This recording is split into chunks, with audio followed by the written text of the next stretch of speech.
Tunda uxlab yotganingizda boldir mushaklaringiz tortishib, toshdek qotib, kuchli og'riqdan uyg'onib ketasizmi? Ko'pchilik bu holatda darrov magniy ichishni boshlaydi.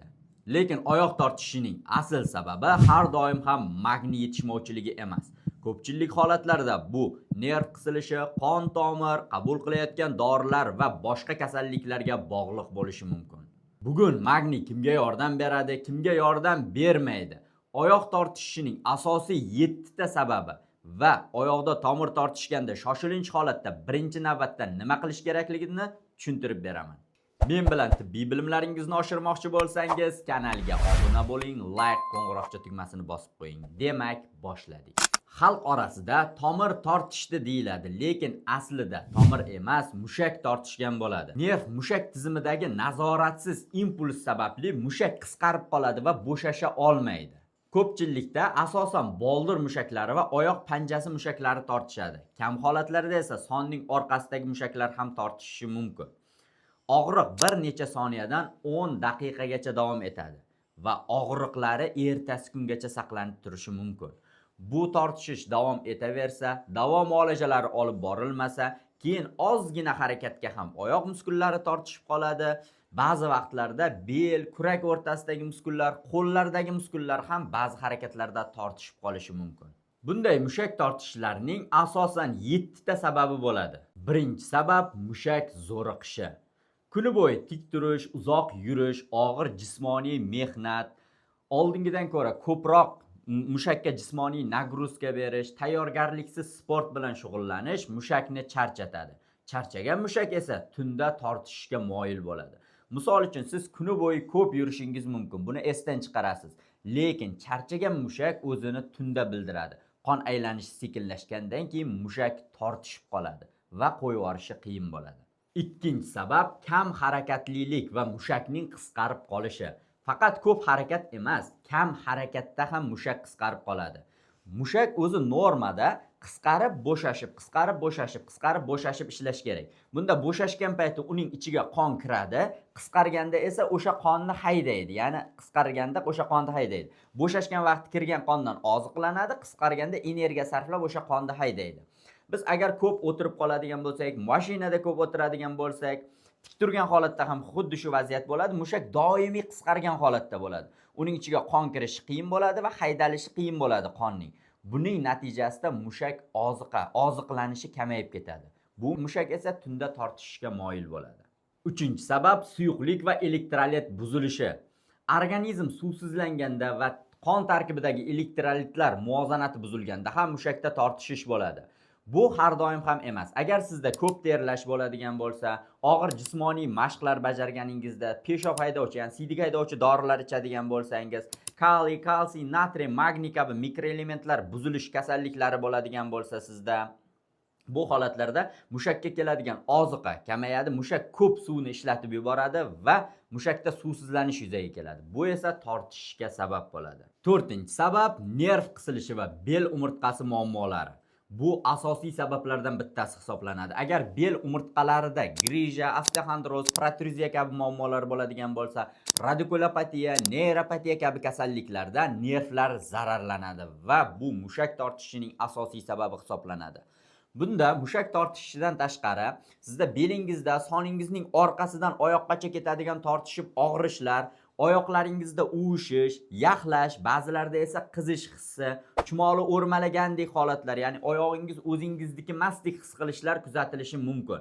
Agar sizda oyoqda kuchsizlanish va yuqorida aytgan muammolarim bilan bir vaqtda mushakda tortish bo'ladigan bo'lsa, bu nerv qisilishini belgisi hisoblanadi va bu holatda magniy ichish sizga foydadan ko'ra zarar ko'proq olib keladi.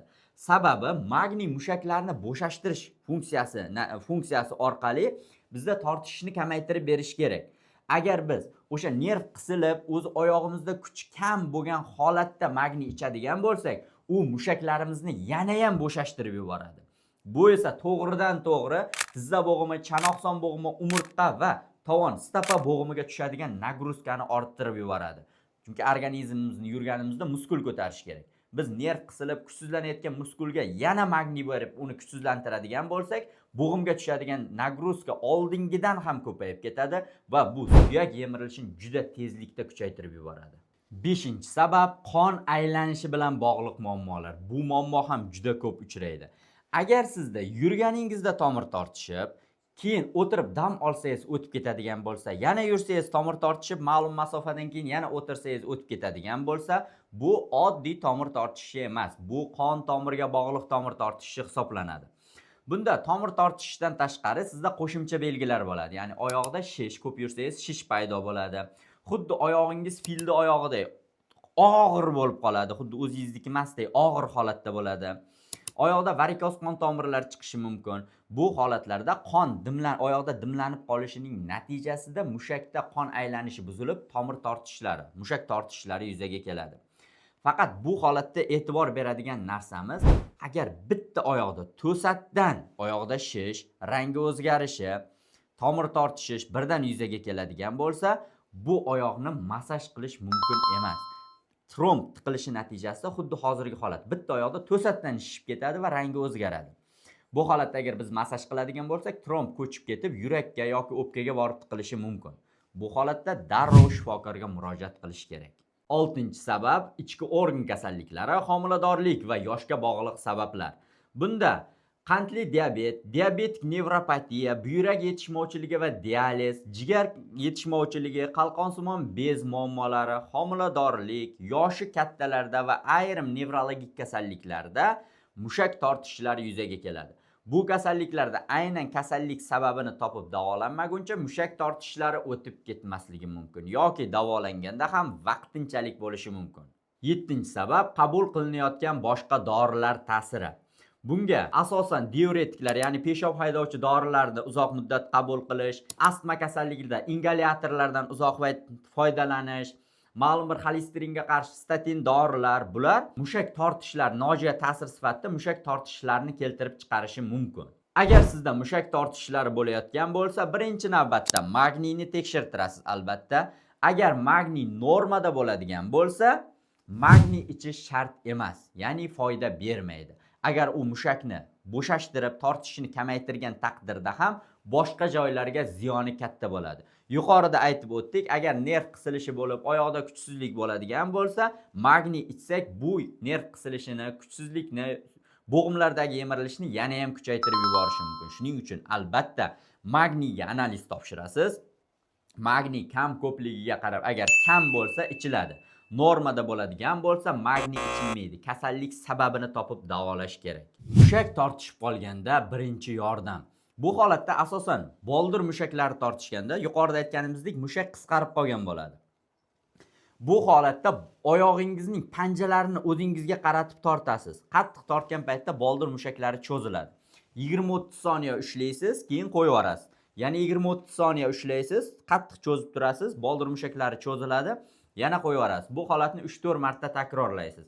Agar yurishga imkoniyatingiz bo'ladigan bo'lsa, sekin tushib tovoningizni yerga bosib yurishga harakat qilasiz va darhol issiq suvli kompresslar qilish kerak. Issiq suvli vanna qilish kerak bo'ladi.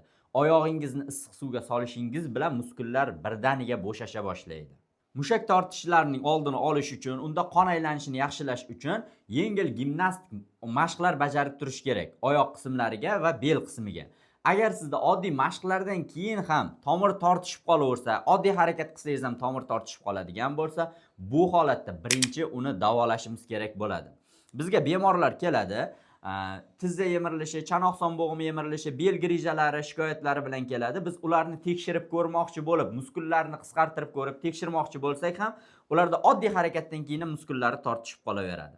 Ularni birinchi, ikkinchi kun faqat mushak tortishishi uchun lichina qilamiz. Mushak tortishlari ketadi, keyin asosiy kasalliklarni davolab boshlaymiz. Mushak tortishini bu oddiy holat ko'rinishi mumkin, lekin chuqur kasalliklarning belgisi bo'lishi mumkin. Sizda mushaklar qaysi vaqt tortishadi? Tundami yoki yurgan vaqtingizdami, ko'p o'tirib qolganingizdami? Qaysi qismda? Boldirda, oyoq panjalari yo son orqasida qaysi qismda ko'proq tortish bo'lishini kommentariyada yozib qoldiring. Videoni tomir tortishidan qiynalib yuradigan tanishingizga jo'natib qo'ying. O'zingizni ehtiyot qiling, sog'lig'ingiz o'z qo'lingizda.